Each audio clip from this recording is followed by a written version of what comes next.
Trichy பீமநகரில் Bismi electronics நிறுவனத்தை mayor திறந்து வைத்தார். திருச்சி பீமநகரை தலைமையிடமாக கொண்டு கடந்த 10 ஆண்டுகளாக மிக குறைந்த விலையில் டிவி விற்பனை செய்து வந்த பிஸ்மி எலக்ட்ரானிக்ஸ் நிறுவனம் சென்னையில் 3 கிளைகள் மட்டுமல்லாமல் மதுரை, கோவை, சேலம், தஞ்சாவூர், தென்காசி ஆகிய பகுதிகளில் கிளைகளுடன் செயல்பட்டு வருகிறது.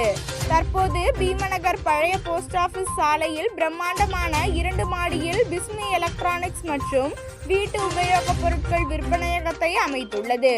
இந்த புதிய ஷோரூமின் திறப்பு விழா நடைபெற்றது.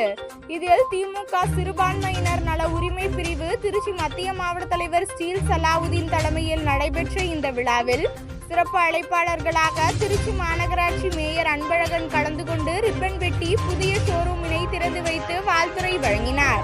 தற்போது TV, fridge, washing machine, mixie, grinder, music system உள்ளிட்ட அனைத்து விதமான வீட்டு உபயோகப் பொருட்கள் விற்பனைக்கு வைக்கப்பட்டுள்ளது.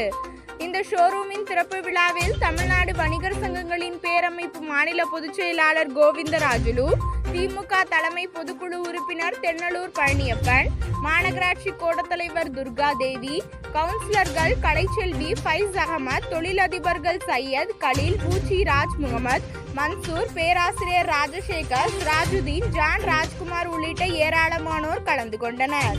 திறப்பு விழாவையொட்டி நடைபெற்ற முதல் விற்பனையை மணப்பாறை சட்டமன்ற உறுப்பினர் அப்துல் சமத் தொடங்கி வைத்தார். விழாவில் பங்கேற்ற சிறப்பு விருந்தினர் உட்பட பொறியாளர் ஜாகிர் ஹுசைன் உள்ளிட்ட ஷோரூம் கட்டமைக்க உறுதுணையாக இருந்த அனைவரையும் பிஸ்மி எலக்ட்ரானிக்ஸ் உரிமையாளர் நிஜாமுதீன் பொன்னாடை போர்த்தி கௌரவித்தார்.